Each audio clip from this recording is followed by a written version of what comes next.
Little boy, let me in. When I was a young child, my family lived in a trailer at the edge of town. My bedroom was a glorified closet where my bed, a mattress that sat on the floor, rested under the window. Directly across from my bed was a small walk-in closet that was supposed to have a sliding door, but didn't. My parents put a nightlight on the wall next to my bed. Each night, I'd beg my parents not to close the bedroom door. I was 6 and the door would get jammed in the frame, making it very hard to open. Most nights, I was lucky and they would leave the door cracked. However, some nights the door would be closed. The trailer park was loud at night. The locals would stand in the yard, drinking and carousing. As strange as it may sound, I welcomed this noise.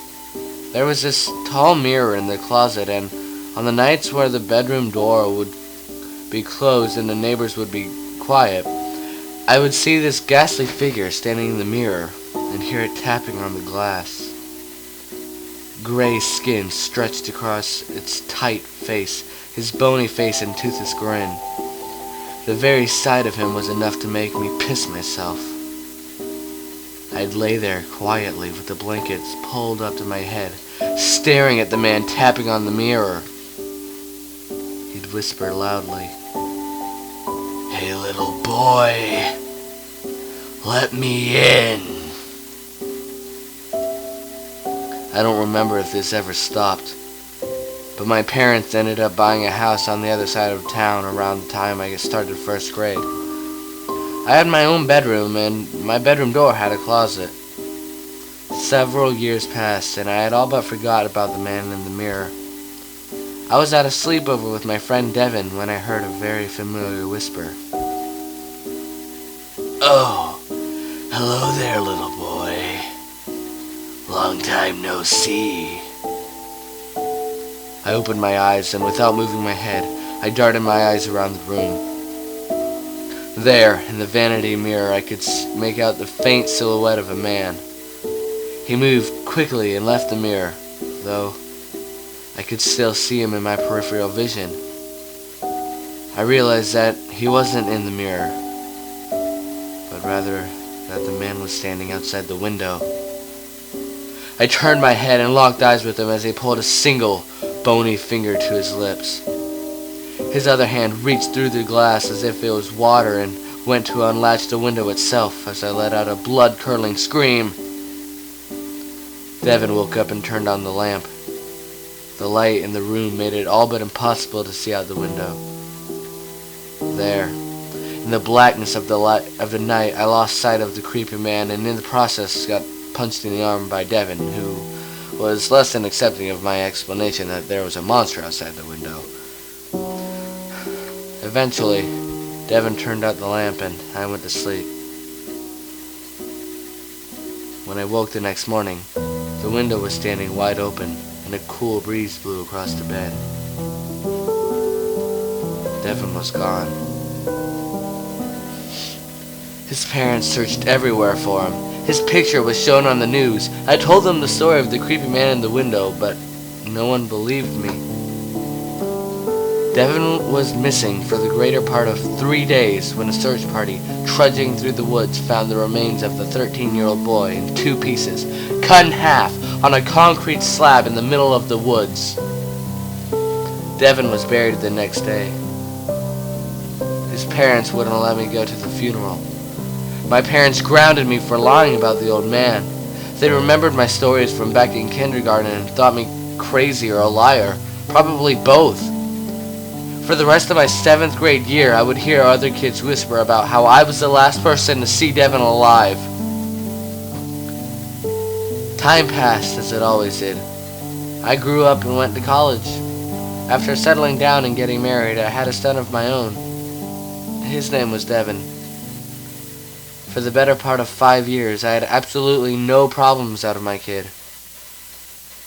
I had nightmares about the man since 7th grade. I made it a point to bolt the windows in the house shut. I made sure that my son didn't have any mirrors in his room. I knew all too well about the things that went bump in the night. Years of inactivity had all but convinced me that I had just imagined the whole ordeal, but the death of my best friend was enough to make sure I remained vigilant. My son turned 6 the other day. We celebrated with cake and ice cream.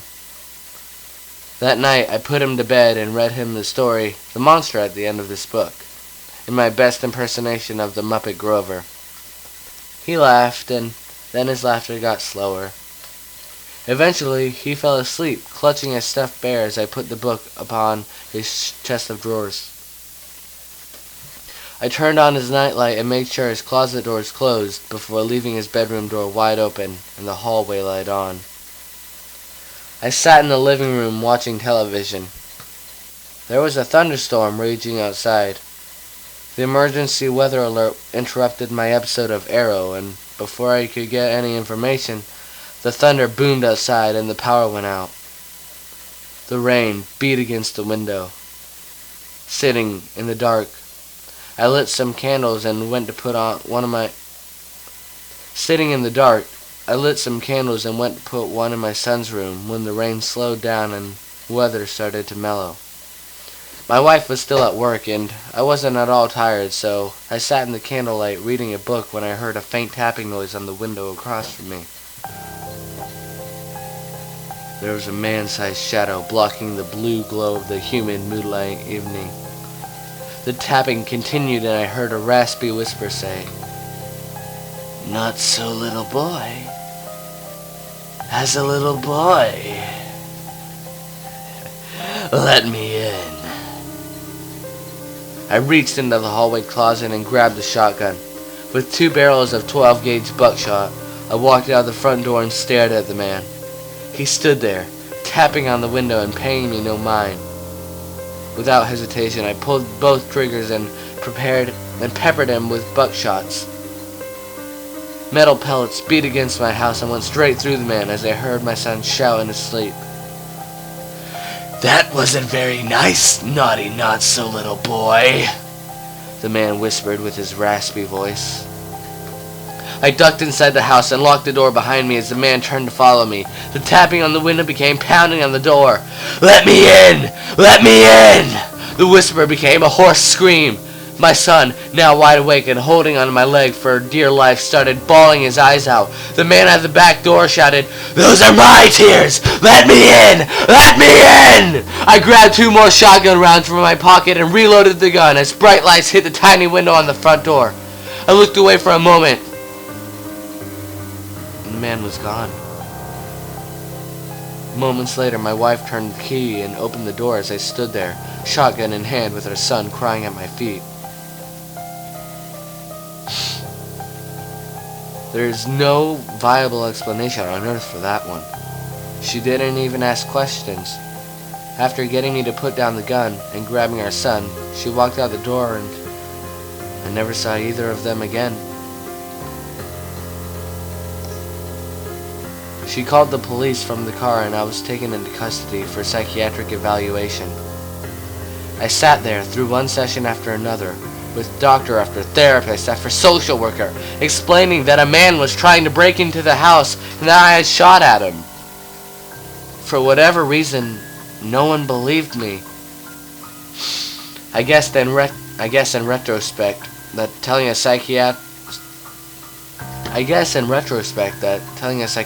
that the monster that lived in your closet as a child showing up on your doorstep 25 years later is a bit of a stretch.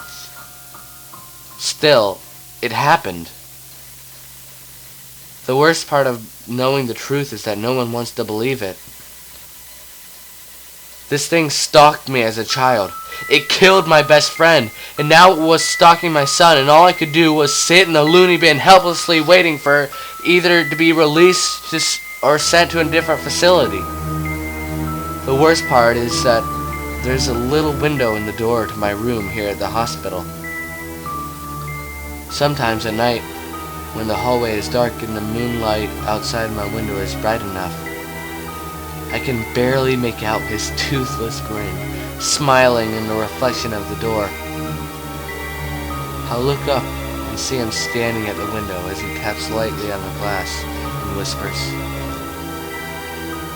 "In Invite me in. Your son was delicious.